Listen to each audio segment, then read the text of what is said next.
Welcome to the lighter side of the dark side. It's your weekly freak show here on Renagade Radio and all podcast catchers, iHeartRadio, YouTube. Thank you for tuning in. This is Dark Mark, the goth comedian. And as always, my co-host, everybody's favorite horror and now poetry writer, Nicole Six. Good evening. So I have two published authors I'll be talking to today. Very exciting. Yeah. Yes, I know. We're going to get very literary tonight. And we have I found this person on the internet, and I didn't know until I booked you and booked the Zoom show that you live in Southern California. We could have done this in the studio, and hopefully if you have fun, we could do that at some point. But she's wonderful. She's a humorist. She's written cartoons. She's written columns, short stories. She has 2 books on Paris and another book on aging, which I'm trying to strain for the title of in my head. Baby, I'm the boss of me. Baby, I'm the boss of me. I have so much Ruth Yunker knowledge in my head that it's spilling out my ears. I didn't remember that title, but it's a book about aging. You're not going to believe how young this person is. And he's got some amazing stories and experiences, and we're going to delve into that. It's Ruth Yunker. Yeah. Hi. Hi, Ruth. Thank you for joining us. Well, thank you for inviting me. Yes.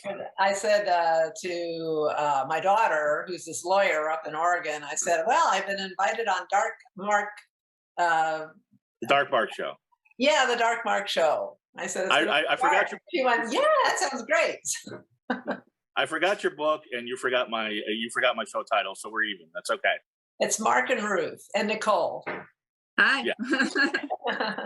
What was your daughter's reaction when you told her that you were going to be on a podcast with the goth comedian and a horror writer?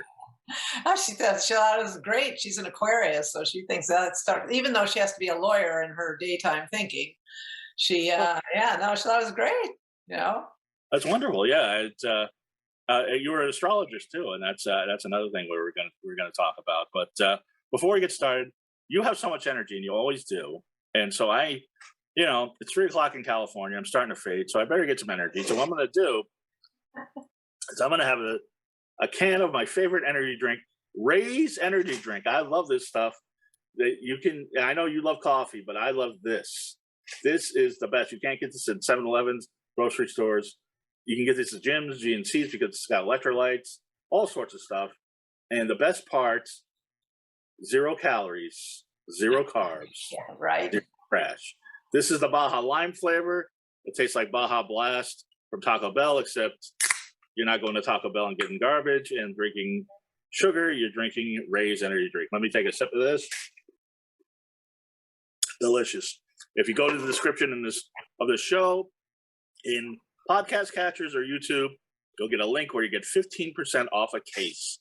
And that's the best and most affordable way to get Raze. Use our code DARKMARK. You get 15% off a case. And I can't wait for Nicole to try this flavor because she's tried other flavors and loves them. And I really like this flavor. Okay, that's one for the kids. Now, Ruth, you were born in Schenectady. How do you pronounce that? Schenectady, New York? I can never pronounce it right. I know, right? And even who was the actor, Philip, with the 3 names? Hoffman. Yeah, I loved him, except that he managed to kill himself off in the end. But anyway, it's Schenectady.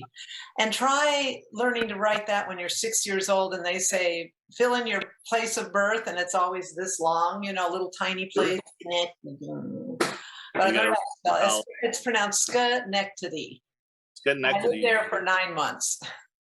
So you're like me. I was born in Brooklyn, but we moved when I was like 3. So everybody's like, yeah, what part of Brooklyn? And what'd you do? And I was like, I'm 3 years old. I don't remember anything. So you don't remember. Exactly. Did you guys move straight to California, or did you go? Oh, no. I lived in Boston and Western Massachusetts and Pittsfield. I lived in Oakland, California. And then when I was a teenager or 12, my parents dragged us over to Brussels, Belgium, which really upset me, but it was actually the best experience of my life, those 3 years over there. And you're a traveler? I would think that would go right up your alley. Yeah, no, traveling is a cinch to me, and so is moving, because I continued moving as an adult, and not rushing around type, but big solid moves from here to there.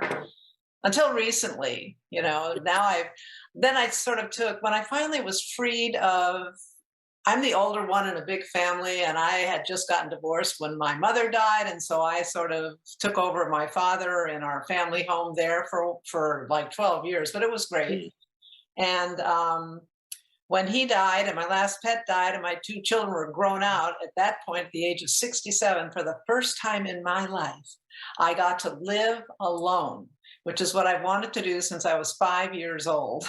And I love it. But that's because I come to it late and I'm surrounded by family and friends and all that. But No, I'm with you. I'm with you. And people are surprised you're 67. Whether they hear I'm how 67. I'm 72. I know. Oh, yeah. I was going to say, people watch this on YouTube are like, what 67? What's she talking about? No, she's 72 years old. Yeah. Nicole, can you believe it? No, fantastic. How old does Ruth look to you? 50s at the most. Yeah. I sort of like 58 or even 62 would do. No one was more horrified than me to turn 70. But now that I'm 72 and find out that life goes on and I'm in a good mood, it's okay. And we're going to find out how you get in a good mood, because I really need this advice. But before we do, I really want to get to your story, because I've been watching your channel, researching you extensively, and you got married very young and missed the first Woodstock because of it, apparently. Pardon me? What? You missed the first Woodstock, apparently, because of it.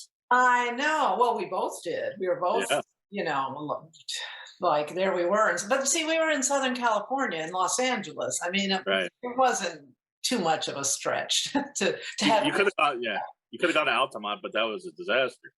I know, but we weren't like that. We were quiet little. We minded our own business, did our own thing, and loved it all. My husband and his boyfriend at the time was a ragtime piano player, so we loved the rock and all that. But we were really into the ragtime and bluegrass and stuff like that.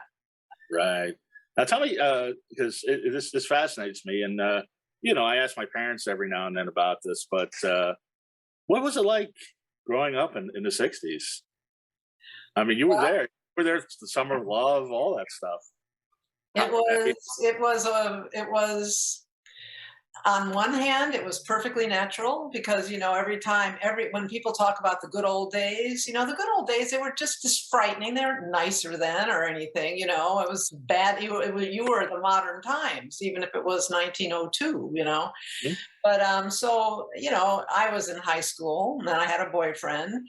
I moved back from Brussels, Belgium, and moved from Brussels to Europe, back to Southern California, and I left behind the Beatles were coming out, the Animals, the Rolling Stones, all that was the type of music there. And I get to Southern California and it's still the Beach Boys before they discovered drugs. So I thought, oh my God, I couldn't believe, I was appalled at the music when I first, but they quickly caught up. Southern California quickly caught up. But yeah, it was, I loved it. I mean, I loved every bit of it. My boyfriend and I had fun. We did just the right amount of drugs and stuff like that. We weren't moderate or unmoderate. We just were, But when they started dying off of drug overdoses, and that had been preceded by when I was 13, living in Brussels when Kennedy was assassinated, and then Martin Luther King, then Robert Kennedy. Right. So it was shaky. That was when those kind of assassinations really got popular, and the rock stars dying of drug overdoses, particularly heroin, Mm-hmm. and it didn't take fun out of our lives, but it made me sort of step back from thinking that was the coolest thing in the world. Well, some conspiracy theorists would say that the rock star deaths may have been government planted, but I don't want to. I'm not a conspiracy person at all. I sneer to the bottom of my soul, so let's not even go there. Oh, okay, well, so the Earth is round, and we can move on. So, but because the thing is, I for the last 35 years you've been writing, but before then, it's kind of in researching you, it's kind of hazy what you were doing. I guess you were raising a family. Well, I got married at 19, and then I said we continued on kind of our life. He graduated from college. I dropped out of college. It was the happiest day of my life. I assured my parents I would go back to college and finish, but I never did. I knew I could write. You don't need college for writing. And we moved to Chicago, and there began a whole different kind of life, I mean, we partied and we worked hard, both, and Mhm. then had children. And then I started writing. So I worked through my 20s at regular bank jobs, things like that. Right. No, nothing exciting, nothing to write home about or write in your book about. No, except it was fun living. Chicago was an amazing city. Oh, it's fun. Oh, yeah. I mean, Love this was one of my favorite cities. If it weren't for its awful weather, I'd live there. Yeah, no, I Yeah, know. sure, it's pretty bad weather. I went to a convention and it was in the middle of summer because they specifically wanted to avoid bad weather, and it still rained really, really, really cold for the 3 days I was there. Oh, and it was cold. Well, see, otherwise it's also really hot and muggy in the summer. I mean, they have 1 second of spring and a half an hour of fall, and in between it's winter and summer. It's horrible, but the people are amazing. They were very Not nice. a good man moved to Chicago. She's really trying to hook Nicole up. It's really funny. Now, Nicole, do you agree with Ruth that it doesn't take a college education to be a writer? Yeah, I dropped out of college to be a writer. You we all have something in common. Yeah, it's interesting. Do you think college maybe hinders writers? Either of you? Well, it doesn't help. Once I started writing again in my 30s, I took a lot of classes. I mean, I went to Hopkins and I was in Baltimore at that point. That's another nice place, actually. Mm-hmm. But anyway, and a lot of, evening classes for writing, a lot of writing stuff. But college itself, unless you have a specific, sort of career that you need that degree to follow, then I don't know, something like writing. I wanted to take the master's program at Hopkins, and I talked to the main guy at the time, and I sent him my work. I'd already been published. I had short stories in those literary littles that you're supposed to be so grateful for. I'm very grateful. But I said to him, I want to take this course, but it's a year long, but I dropped out of college. And he said, listen, I've looked at your work here. No, you can't take it. You do need to have that college degree in order for us to accept you. But I've looked at your work. You're published. I'm telling you, just keep writing. Just keep doing what you're doing. You do not need school. Mm. So that's what I did. But I floundered because my children were little and I was getting divorced and, getting remarried, doing that kind of thing. Right. And go ahead, Nicole. I was in college and I was already writing in my spare time for a small internet group of about 400 people. And I just decided I liked doing that more.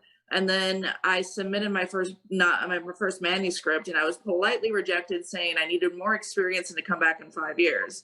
And I can easily say that I have now. I just completed another a script, and everybody who read it said it was like well written. It was wonderful. It was one of the best things they'd ever seen. And so now I feel like I've accomplished the experience part. But I still want to keep going because there's other types of writing I haven't done yet. Like that was my first screenplay. I'm sure I can make it better.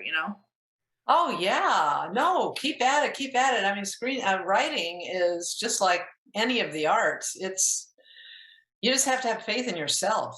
You have to believe you're really good, and you have to know it really. And obviously, since you've gotten outside input, you are. And I'm sure you've had plenty of friends say to you, I could do that, but they can't.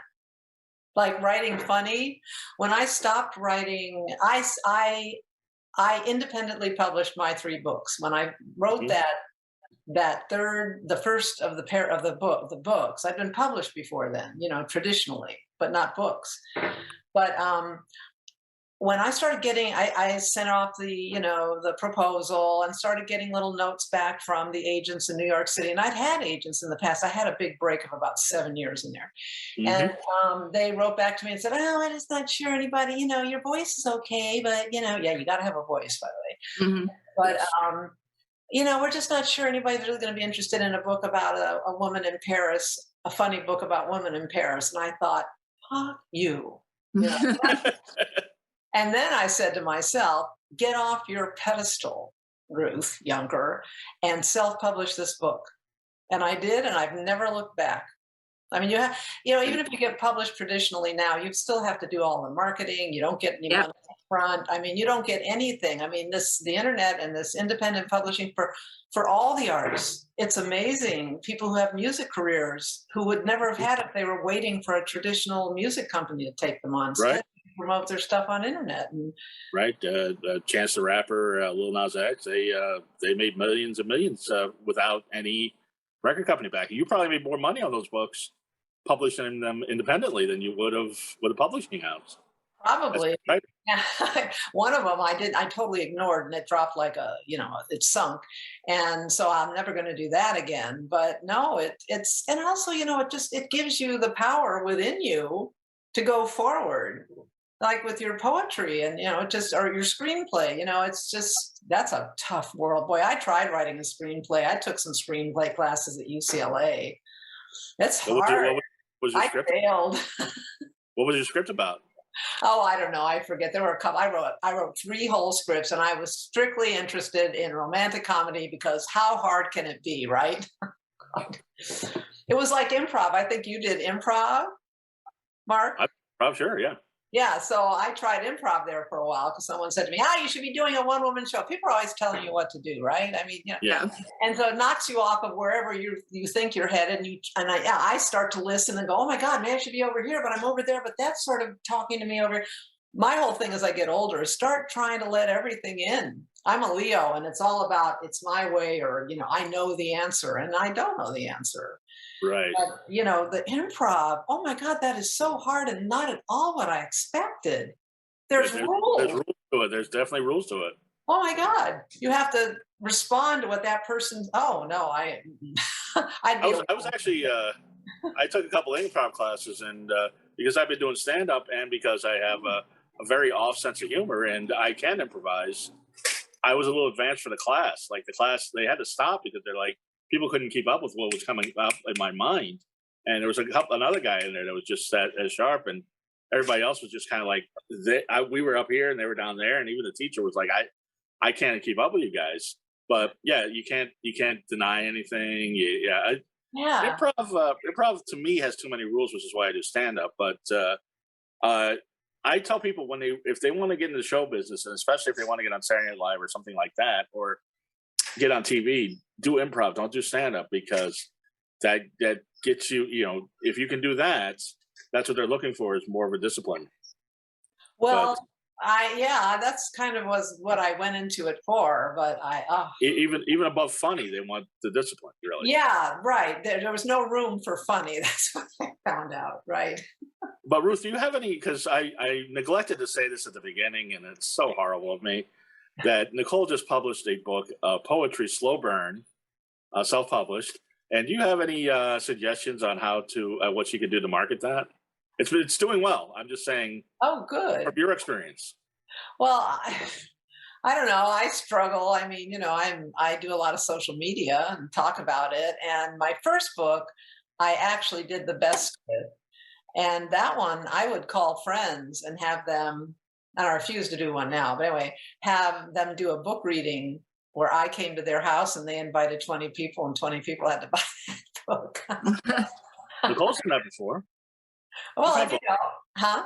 What? Nicole's had book parties before for previous books. Oh yeah, but I did it all through the first 6 months that book was out, and it was Paris. The title was Paris. So this Baby, I'm the Boss of Me, it came out 2 years ago, but I just let it drop. I just moved up to LA, and I just didn't get around to it. And so someone called me from New York and said, you should republish that book, because that's what people do nowadays. So that's why I just there it is. Baby, I'm the Boss of Me. Baby, I'm the Boss of Me. Oh, that's my not for resale one. The good one's over there. I'm not for resale. That's okay. It's, you can trust the sample, but this was actually inspired by you turning eek gasp 70 years old. Oh my God. And the first experience of my life. Except maybe my mother's death, but it's right up there. Right when there was a global pandemic. Well, I turned 70, let's see, I think it was the year 2019. Right. Wait. Yeah, that's right. Yeah, right. Yes, that's right. It's right. Yeah, just right after right. I'm not sure if it was such a global seismic shift that you turned 70, and that's why there was a global pandemic. But Yeah, luckily, the pandemic came first. Although if it helped, I would take credit. yeah, you're still going, and yes, you've thinned the herd. But Well, yeah, the whole age thing is weird. I mean, obviously, you all are a lot younger than I am, and probably younger than my children who are in their early 40s. But I don't know what it is. I never really thought about age that much, except needing to turn 16 for my driver's license and needing to turn 21 to be able to buy booze legally, that kind of thing. So I didn't even notice turning 30. I was pregnant. That's probably why. And I didn't 40, 50, I was a little shook up, but not that badly. And then 60 came along. And I don't know, for some reason, I just had a wonderful I had a beautiful birthday party for just women. The only men there were my guy, my husband, he wasn't my husband, my son and my father, and a brother. But all the rest were women. I had a jazz singer. And I'll tell you, if you have a birthday party on any age that has a 0 after it, like 60, 40, you get the best gifts. People are really careful about those gifts that year. I didn't have a party on my 70th, but I'm going to have one on my 75th, and you'll both be invited. Mark, it'll be here in LA. Black tie. That's all right. Trust me, I got black tie. Well, that's there's all sorts of things to talk about, but the one thing that we have in common, there's two things that we have. I'm sure there's more than two things we have in common. We'll have coffee. Yeah, I would love that. I'll be honest with you. Two things that we have in common are that we have a propensity to wear top hats. Oh, yeah. And also we travel solo. So when did you start wearing, I mean, you wear a lot of hats, but the top hat, I think, is the best look on you. I should have had it down here. I love my top hat.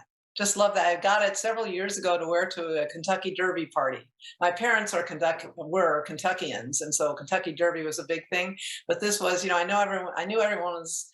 Anyway, I was not going to wear a big flowered hat. I did wear a big hat yesterday for something, but we won't talk about that now.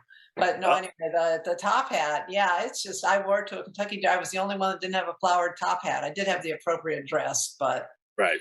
But it was fun, and they fit on your head really well. They don't blow off. That's true. But I don't see a lot of women wearing top hats, and they should. I know. I agree. Although you have to think, if you're a woman, you have to think about wearing your top hat. Like now, Nicole has nice long hair, so you can wear any kind of hat with the hair hanging down. My hair has to be pulled back, otherwise it doesn't look. I like a sleek look when I'm wearing my hat. But a top hat doesn't really mess up your hair that much, as other hats do for some reason. You don't get hat head. I know that. Or helmet really? Head. Yeah. That's been my experience. I lost my top hat. I don't know where my top hat is. I bought this beautiful top hat at the Goth Convention in Dallas, the Convergence Festival in 2017. And then when I moved back here in 2018, I don't know. I haven't seen it since. I got to get a new top hat, but I love it. I down in a little shop in Laguna Beach.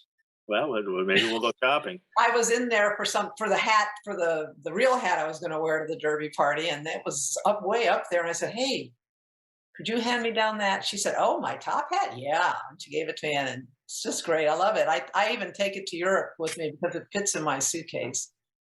Yeah, well, that's the other thing. It's trying to pack it. That's the tough part. And you look elegant in a top hat, and but the when you're a man, the downfall of wearing a top hat is everybody thinks you're a magician. I don't know if you get that. I get that every time. Are you a magician? I'm like, no, I'm a comedian. Oh, okay, and yeah. So now people say to me, "Oh, you're into androgyny," and I say, "Yeah, okay, fine, yes, I am." Really? Yeah. As being all lady like I figured you do this hair, so I'd wear this hair today. Oh, okay. All right. If they say so. And you love traveling alone, which I do myself, and people think I'm nuts. Did you grow up in a big family? No, not really, but we traveled as you did. We traveled all over the country. So just a mother, father, sister, 4 people, just standard family. But we're all perfect. Yes. So I just never. I like traveling with people. I don't mind that, but I'd rather travel myself because I can do whatever I want whenever I want. I don't have to worry Exactly. about what other people are doing.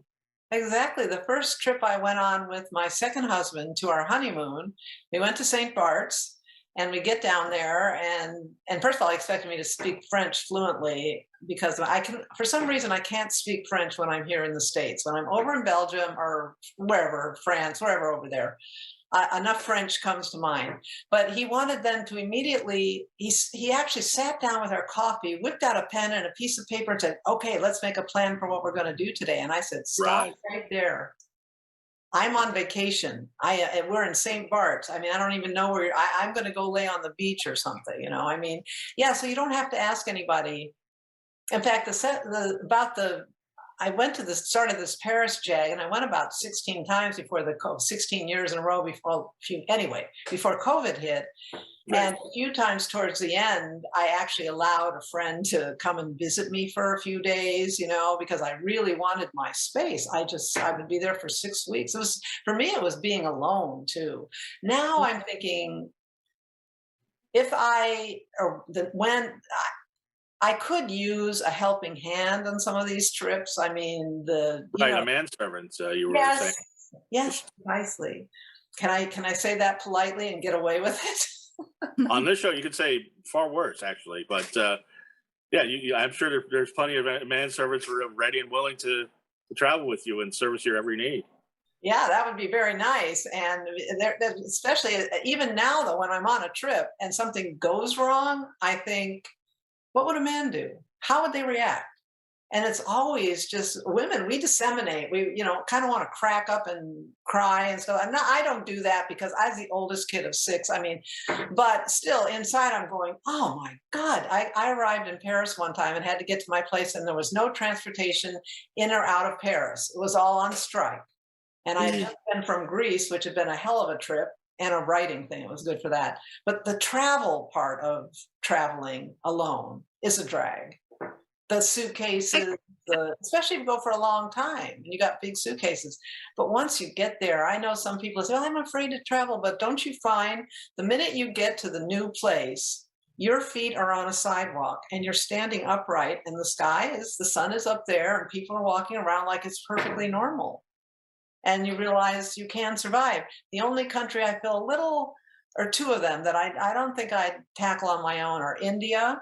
In spite of all the fact I'm a yoga fanatic, I don't want to deal with it. And China, or any Asian country where the lettering is the Chinese lettering, so there's no way I could even pretend to figure out what the words are. Right. What were you going to say, Nicole?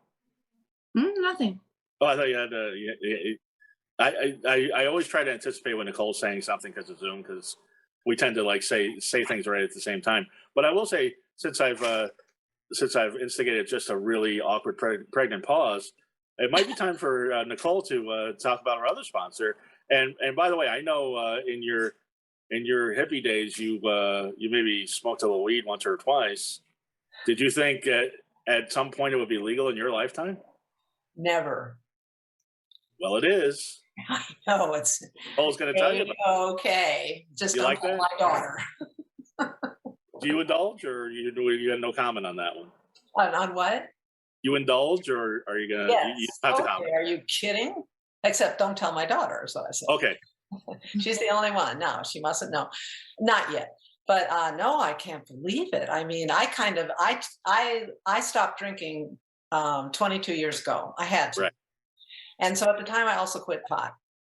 But I never in my mind gave that one up. I said, when and if I'll get back to it, you know, because it was my friend. It was my first love. And this alcohol, my first husband was an alcoholic. And I don't know, it was a mess. I wasn't a messy alcoholic, you know, but I was done by the time I quit. Right. So Right. when I finally moved back to California about 2 years ago now, with the help of my son and a few of his younger friends, I said, well, maybe I'll, you know, what's this? I mean, it's legal now. And it seems to me that the universe is telling me, hey, you know, have at it. Chill out. You can't believe it. It's like going into buying perfume or something, or your favorite potato chip. I mean, well, what do you think of this stuff? I had to learn the difference between sativa and indica. I don't like indica. It puts me to sleep. Don't like it. Just sativa for me. Well, and Nicole's going to tell you about something that you might be interested in, and our listeners and viewers. Our other sponsor? If you're interested in, if you're interested in relaxing, all right, I'm going to pause so we can edit this part out. And then yes, I'm always interested in relaxing. Yes. And you're going to say, try indica because it relaxes you. It gives me a hangover. No, it wasn't what I was going to say. Ruth, you could, we all could relax a little bit. Nicole, how could our listeners and viewers relax? Yes. If you're interested in relaxing, we have a line of CBD products that are delightful and delicious. Although we also have non-edible products like bath bombs, different types of hand cream, even chapstick. So if you're interested in CBD products and relaxing, go to Renagade CBD or RenagadeKush.com. I think CBD products are really good. I don't know if it's a placebo effect or not, but I have arthritis. I have not bad physical things, but just from a life of being overactive, too much dance and running and all that sort of stuff. And then yoga. I love yoga. It saved my life. Right. CBD products they're good. They are good. Renagade CBD especially. Go to renegadecbd.com, renegadekush.com. But how long have you been doing yoga? Because you can still do the splits from what I understand. Yeah. Since I started late, I started at 50. I started before I got sober, actually. Actually, at that very first yoga class, at the end, you lie in Shavasana, and the prayer the teacher did, and I didn't know it at the time but it was the Serenity Prayer, which people say at the end of an AA meeting if you go to AA. And I went up to her afterwards and I said, what is that prayer? And she said it again. And I look back on it now and I'll bet you anything she was a sober person, but which isn't a criteria for being good at yoga, let me tell you. You've seen some sloppy yoga in your time? Oh, I think the Ashtangis are the ones that just pour down the wine afterwards. But maybe it's because I noticed it then, with that. But I've been doing yoga for 22 years now. Before that, I did horseback riding and ballet, and I jogged. And it turns out that all of us baby boomers in our insane rush to keep in shape have overstretched so we've got arthritis and things like that. What you have to do with that is you just have to keep moving. You have to do more exercise the older you get. More and more and more and more and more. Just more, not less. No, more. Yep. Okay. I know. So even though you have the arthritis, stay in a good mood, you got your, what gets activated when you've been doing exercise? Oh, I forget now, but endorphins. Yes, that's the word. Yeah, well, because that was one of my questions, and one that you typically get asked. I know so far I've asked you all sorts of questions you've never been asked, but probably the question you get asked most often is, how do you look so good at 72? Yeah. And how do you feel so good and have such energy at 72? I'm surprised, but I could get all serious about it and say I have a naturally optimistic personality, which I got from my father. And I'm a Leo, so we're all about, we want to look good, feel good, and within we want to feel good. But then I can say, I've had a lot of therapy, been through a lot of things. I've had a facelift. I take very good care of myself. I believe self-care is the ticket.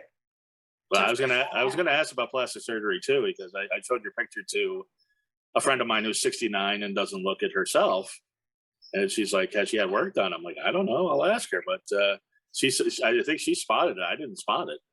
Oh, I can spot it. Maybe Botox.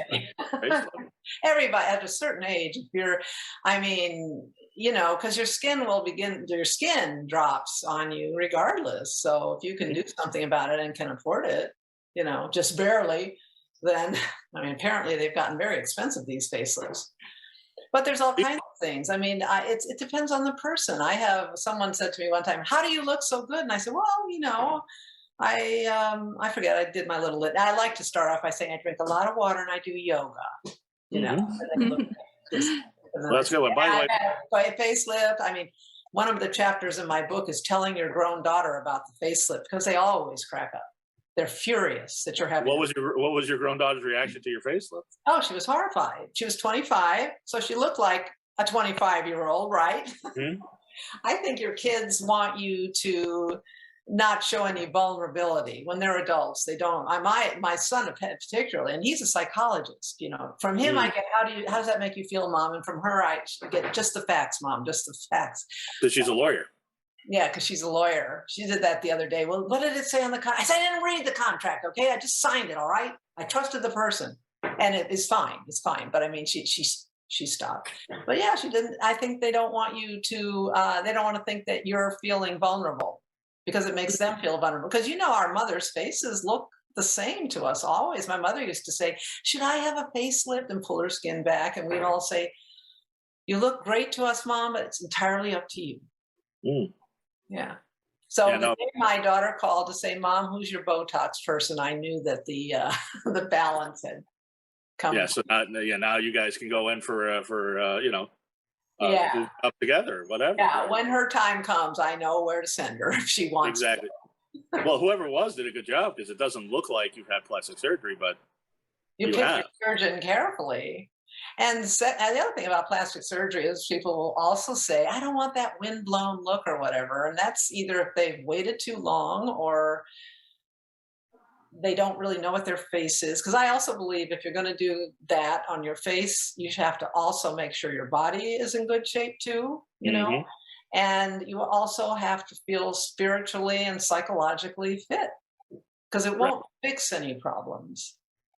And there's all that going on. You see, I mean, I can be funny about getting older, but I'm also dead serious about, it's work, but it's so worth it because here I am, I'm 72. I have a friend who wants to be 16. Do either of you want to be 16 again? No.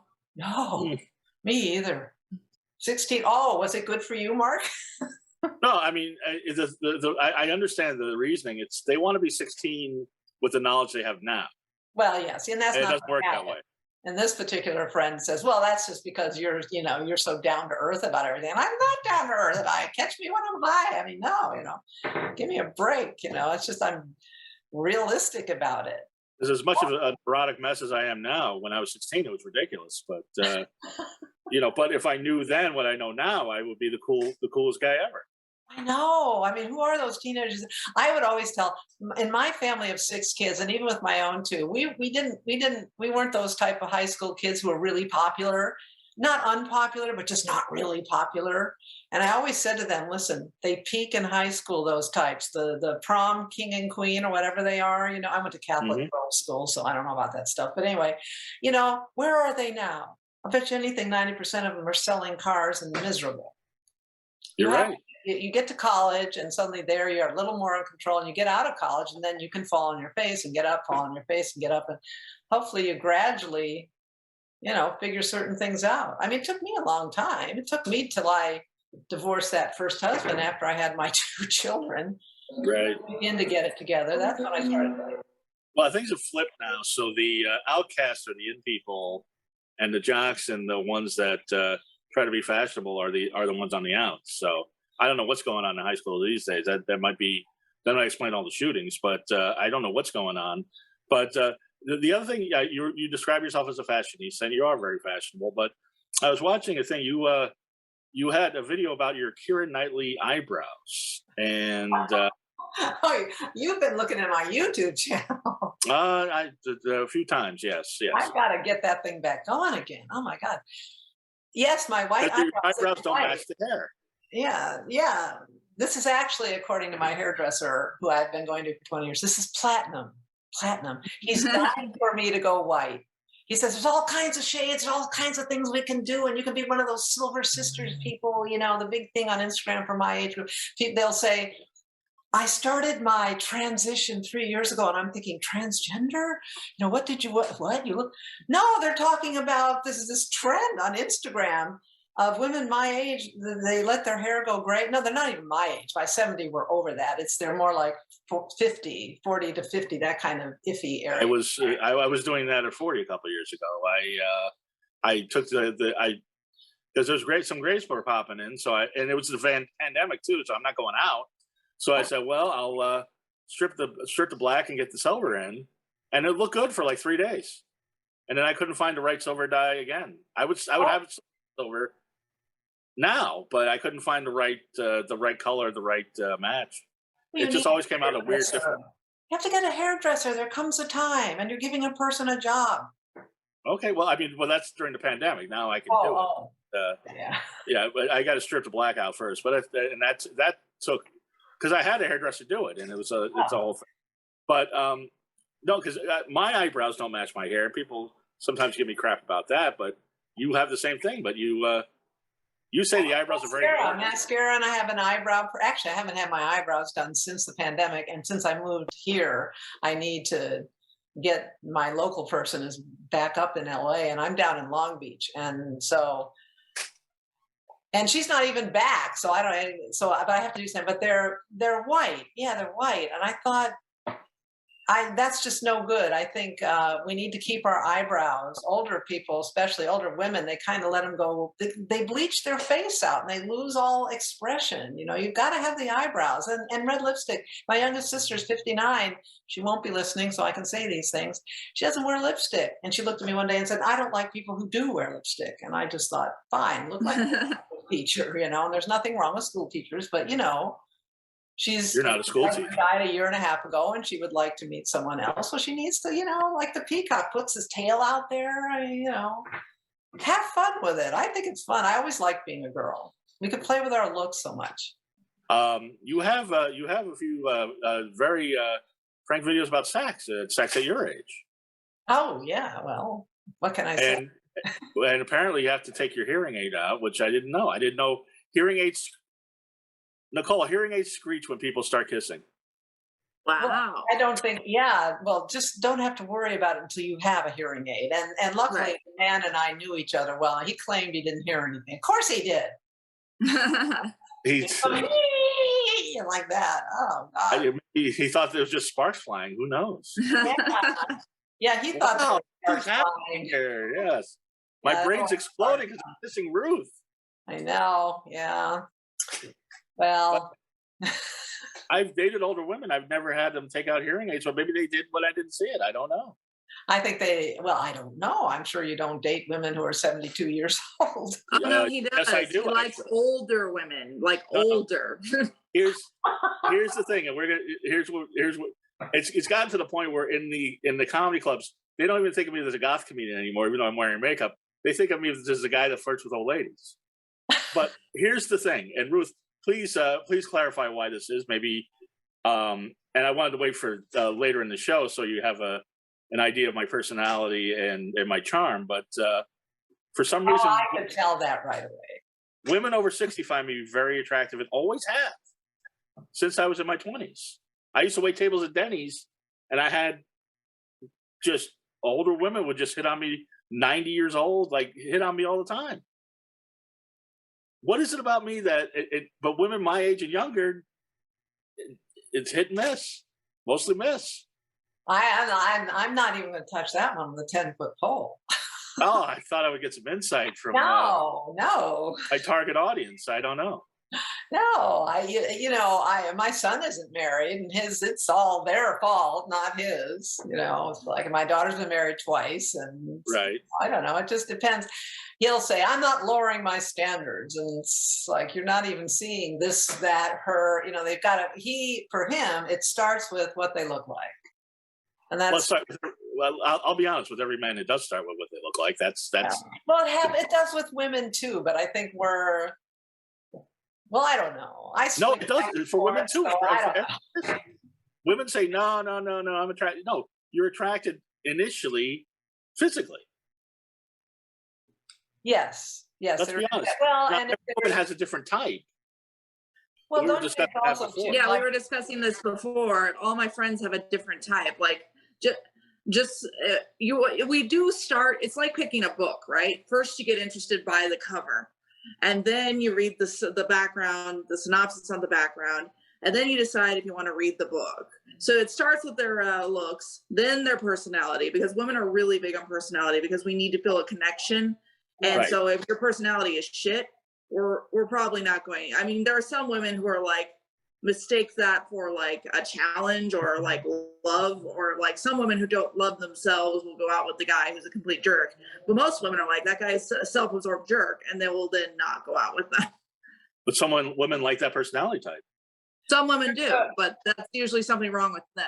That's something they usually grow out and do. Ruth It's is like not. women who say, I like bad boys. Even at 19, I didn't want a bad boy. I mean, I wanted to be adored, put on a pedestal, and I would adore them and put them on a pedestal. But a bad boy where I'm kind of like, oh God, to this day, I don't like bad girls either. No, I was surprised to hear that from you, because I know that you said that you don't like bad boys and you never have. Every woman I know likes a bad boy or has a bad boy streak to a certain extent. No. Nicole, you're shaking your head. You've gone out with a couple bad boys in your past. I know you have. They weren't bad boys. They were dumb. Oh yeah, that dumb. Yeah. I don't have the bad boy thing.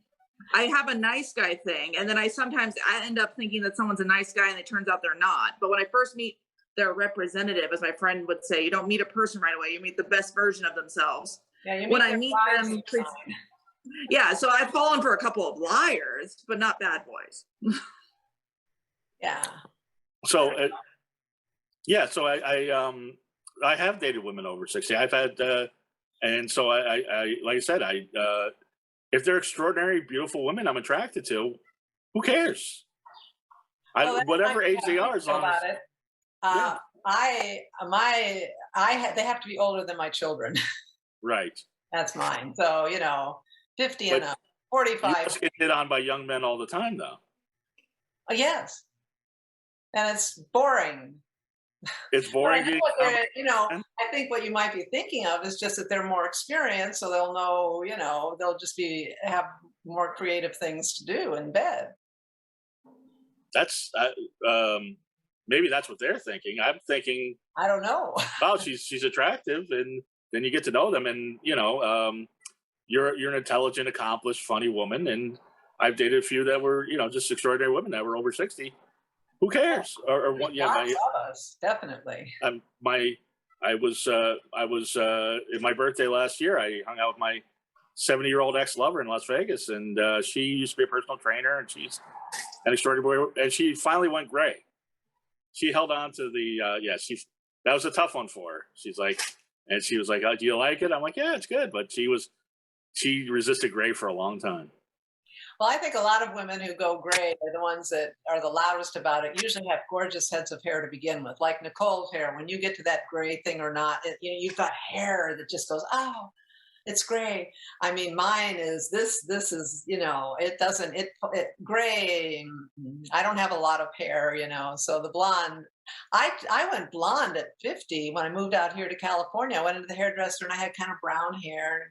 I said, just put some, the regular, and he looked at me and he said, why don't you just go blonde? And I said, blonde? I can't go blonde. I'm a brunette. I mean, I wear a ballet bun. No. What would my children say?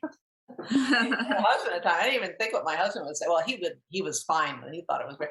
Anyway, he just looked at me like, what kind of woman are you?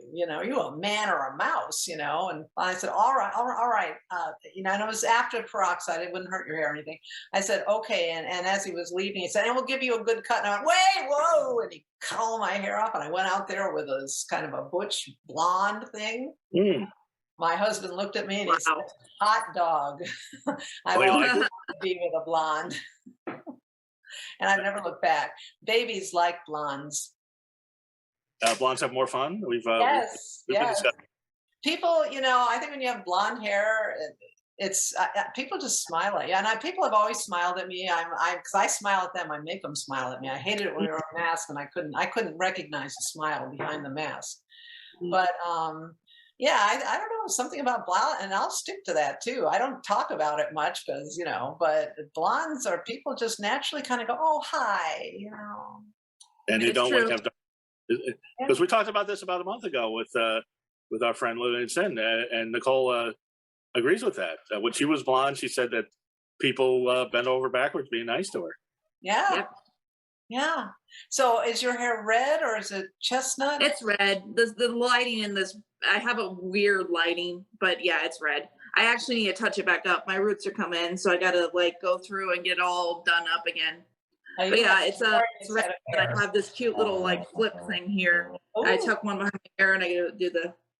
Hey. Well, she's got an angle with the picture, just like you do, Ruth. There's a preferred angle. Nicole is like this. Oh, let's see. This is my best side. Right. That's not mine. Oh, stop. Anyway, I can't believe it's been almost an hour. We've been talking. What I wanted to get to, I've gotten your backstory. I was going to ask two more questions. Okay. Flirting with you out of the way.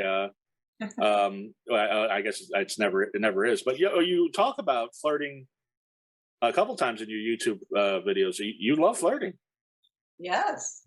Well, my parents are Southerners, or were, I mean, they're dead now, but they're Southerners. And the flirting, there was a period of time when I stopped flirting completely. And it was after my first divorce, and I had 2 infant babies, and I was grimmer than hell about everything. Mm-hmm. And one day I was in the grocery store and at the butcher's, and it was a young guy behind the counter, and I was a young girl too anyway, but he comes up and he looks at me and he said, "Can I help you?" And for some reason, my old smile came back, my mother's Southern thing. And I just kind of said, "Yes, you can. You know what I'd like?" And his whole face just melted into this like, oh, and I thought, oh my God, don't forget about flirting, girlfriend. Never. My daughter was like, "Hey, don't let this lawyer thing go too far with you." Although she's got a husband and all that, but still, once in a while, a little flirting is good. Don't you both agree? Don't flirt with the judge. I'm a flirt. No, flirt. What's your son? What's your astrological? What's your sun sign? I'm a Leo too. Like I'm a Leo. That's why I got such great hair. Yeah, and you don't flirt. Mark flirts too because he's a Scorpio. Huh? No, Mark flirts too because he's a Scorpio. Aha. Yeah. You said I was going to have Ruth guess. I do this with everybody that's an astrological expert to have them guess what my sign is, but you just already put the cat out of the bag.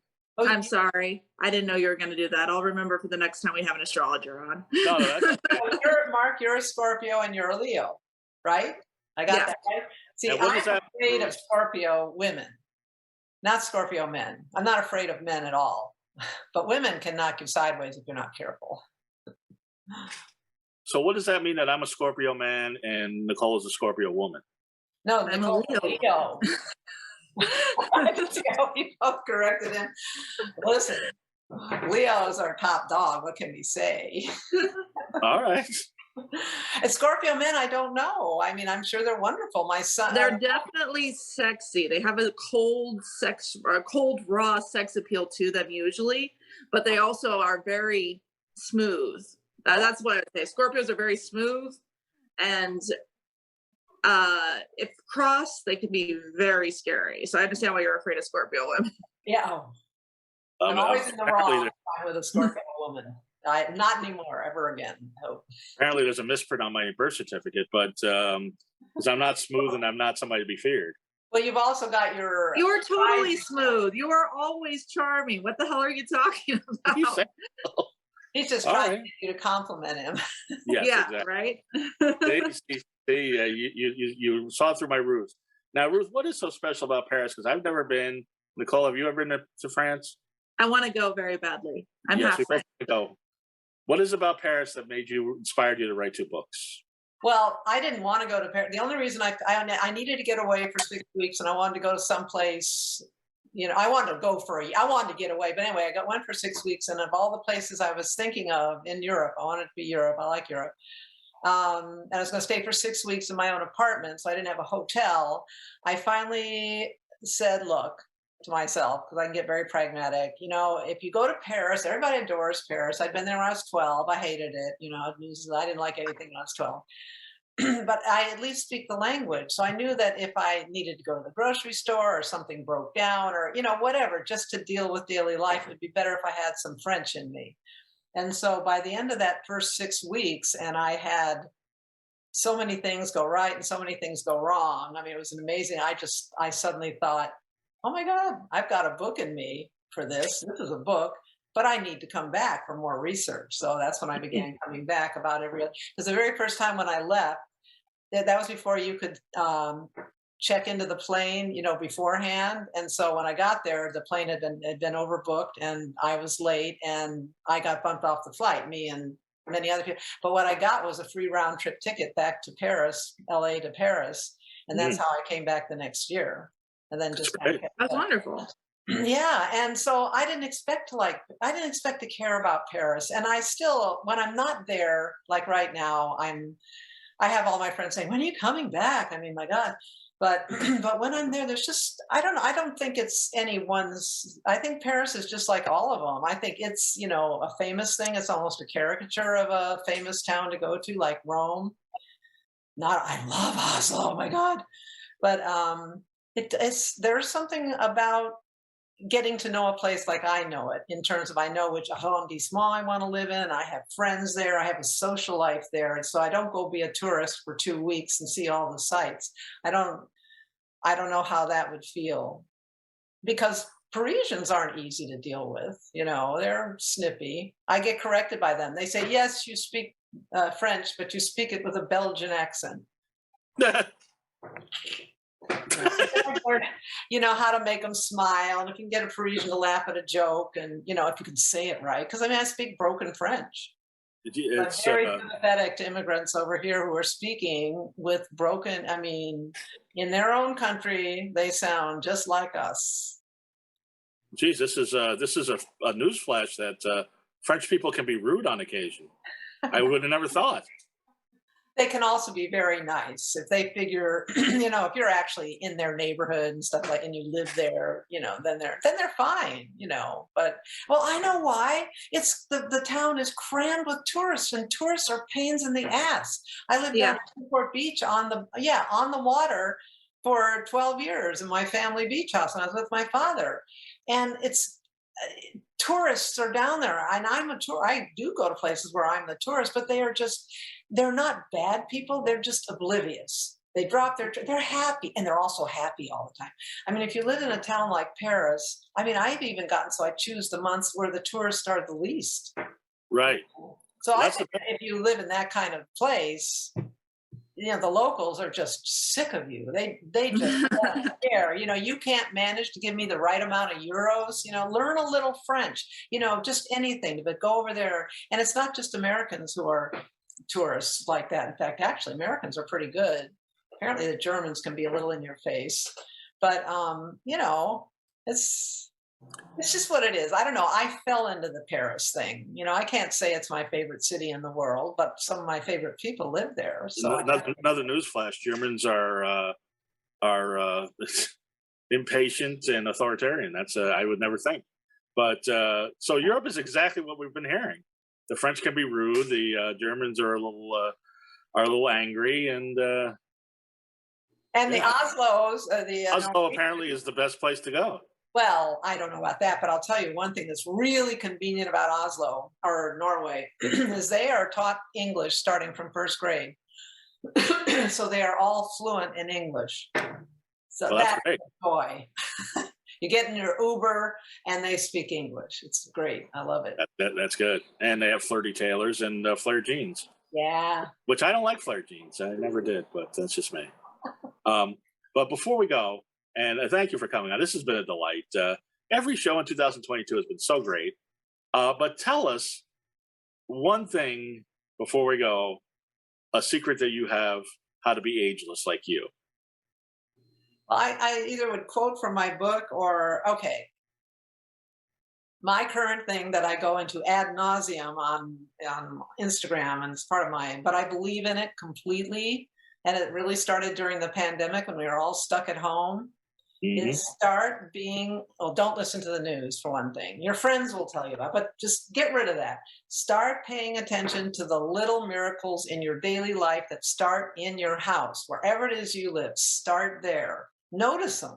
whatever they are, the first sip of coffee, just be incredibly alert to the day all the lights turn green. They're all green for you whenever you're like in LA. Can you imagine if they're all green? Oh my God, does that ever happen? I ran. That will happen one of these days, but I don't know Oh my when. God. But as I say, pay attention to the little things. The miracles in your life are free. They're next door. You know, I mean, they are not. Care about the news, do what you need to do, vote, you know, do all that stuff. And seriously do it all. I'm very serious about that with my friends, but Of course. no, it's the little things, and everybody's got them. I have a friend who, after her husband died and she was in her little house and she just hated everything, but she couldn't do it, and she was having a nervous breakdown. Somebody said, why don't you put your bedroom in your living room? And she did that. And it's fantastic. You know, she's got this amazing, you know, it's got a little fireplace. It's her bedroom. We come in the back door now. I mean, it just changed her perspective. My son always says, change the story. But it's about keeping yourself, finding happiness. You have to work at it. It takes practice. It's very easy to say, oh my God, the world is a mess. Well, join the crowd. We all know that. The world has always been a mess. I mean, is your kitchen clean? Is your bed made? You know, just do those little things. They work. I didn't believe it when I was younger either, but I do now. I'm embarrassed to tell you what the answer is, but is my kitchen clean or is my bed made? But I don't want to tell you what the answer is. But anyway. No, but I hear what you're saying. You've been a delight, Ruth. We had such fun. Hopefully, down the line, we can have you in studio and have a real conversation without the Zoom delays, and we can match you up with. I've got a few people already in mind, but listen, I'll be there in a flash. I am stuck in LA all summer. Oh well, yeah. First times ever I'm doing this, and I just.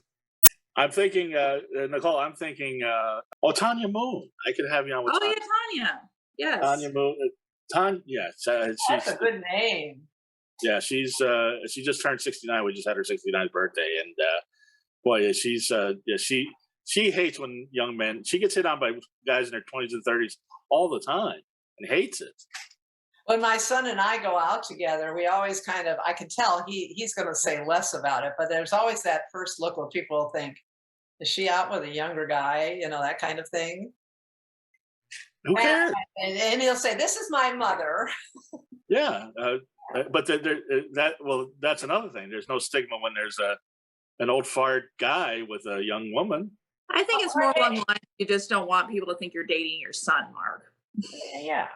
No, but then again, I don't think it's the age difference that bothers her with that thought process. Well, I'm saying, but guys that date much younger women, they don't have that stigma. Oh, yeah, I know. the guy would be just as uncomfortable. We have drawn the dark side of things that way, and we are our own worst enemies. Exactly. I mean, I was at a little dinner party the other day. I'm so glad they're starting to happen again. But anyway, because I love eating somebody else's cooking. But and I was at the table with the men, and there was just a few. I mean, there was 6 of us. Anyway, the women are my age, you know. And I said something about, or I don't know who said. Anyway, too bad Hillary Clinton wasn't elected. You know, I mean, you know, we need a woman. Oh, I hate when those conversations start. Oh, I know. Geez. But the women from the kitchen yelled out, "We don't need a woman president." Yeah. I just couldn't. What is wrong with you? You know, if nothing else, why not? You know, I mean, we are so far behind that. So many other countries have. You know what I mean? So it's like that. It's always, can I wear my dress this short, or the children look to the mother to see what she did wrong, type of thing. You know. Anyway, it's so. I've given all of that up by this age, and I just ignore it because my children are grown and they turned out pretty well. Nice. Very well. They turned out very well. I'm very happy. That's good. And trust me, if I take you to a dinner party, those conversations will not happen. There's thank God. Many more interesting things to talk about. But the last question I had, because you have, as I said, I've been watching you on YouTube and everything. You said you had a video. You said you hadn't cooked in 2 years. Yes. Well, I hadn't cooked right. I have a whole thing in my book about cooking, which I don't like, but I'm an excellent cook. I had to cook for years. I had to cook for children, and husbands and everything else, and then my father, and so cooking. So when I moved up to LA in 2017, I never turned the stove on. So how did you eat, or didn't you? Oh, well, you go to the market and you get a fresh baked chicken and you have lettuce, and then you go out to eat. All My right. son is on this jag right now. He's an amazing chef, and he actually brings me food over. Oh, He said, wow. "You don't want to be a skinny old woman." And I said, "I am not a skinny old, well, all right, but I'm a strong skinny. Well, I that's a lift great. my weights." Oh yeah, I know. Trust me, you're stronger. You're stronger, in better shape, and better looking than some 22-year-olds I know. So what do you say? Well, they're still in a rough place. 22. Yeah, they'll figure it. They'll figure it out. So they just need some Renagade CBD and some Raze energy drink. Ruth, it's been a delight. Thank Tell you. everybody how they get a hold of you. Tell where they can buy your books. You can find, this is Ruth Yunker. My latest book is Baby, I'm the Boss of Me, My Journey to Ageless. And my books are all for sale on Amazon. There's 2 about being in Paris on my own and 1 about aging. And I'm a humorist, and they're great summer reading, by the way. I'm going to start a little thing on Amazon for, pushing it as summer reading this year. And Yes. my next book should be out, I was going to say September, but September's closer than I thought it is. So it's not going to be out till around November, I think. So And what's that? What's that going to be about? I hate to say the title of it, but I will. And the title is called 101 Ways to Kiss. And it's, I know, and I've had men come and say, "Wow, you really know 101 ways to kiss?" And I was like, "No, it's metaphoric. I mean, there's many ways to kiss, but you also kiss your baby, you kiss the wind, you blow a kiss. It's just, again, my thing about taking pleasure. They're going to be very short little essays, taking pleasure in the small details of your daily life. If you want to get yourself happy, figure it out yourself, because no one else is going to do it for you. Nobody cares if you're not happy unless you're in their face with it, right? I've got unhappy friends, and I'm kind of weeding them out. That's what you got to do. So we all need to kiss more. I look forward to reading that. I look forward to reading your book, and thank you for coming on. Nicole, tell everybody about your book and how they get you to purchase your book, because it's not on Amazon yet. It'll be on Amazon soon. I just am not in a hurry because I'm only going to get $2 off every sale. So you're going to get $2. But you can currently get it. Push it up, put it on Kindle, because that's where you'll make money. You can currently get it on lulu.com. Just search Nicole 6 and it'll come up. It's called Slow Burn. And it's a book of Gothic poetry I wrote when I was having a nervous breakdown. That's the best kind of book. You got it out. That's Congratulations. great. It was pretty cathartic writing, wasn't it? Yeah. Yeah, that's excellent. And good on you for getting it, doing the whole self-independent, just say independent. I've had some of my literary writers kind of sneer at that independent publishing, and then they put out their book. I've been published, as you have, traditionally in magazines and stuff. So it's just, I make more money this way. Yeah. Well, you get it out when you want it out, not 3 years. I have a friend who's still waiting for his book to come out. I know. The publishers don't want to take risks these days. So it's just, if you want to get something done, you pretty much have to do it independently. Yeah. And you'd have to market it yourself anyway. So I know. And I have a constant fan base of readers, and they've been very supportive. The book's selling pretty well. And I'm going to go back through and ask everyone who bought it to write a review, and I'm going to go through the whole process. So, yeah, I've got to do that too. If you've read my book, Mark, please write a review. You have to buy it, though. They have to buy the book from Amazon in order for them to publish.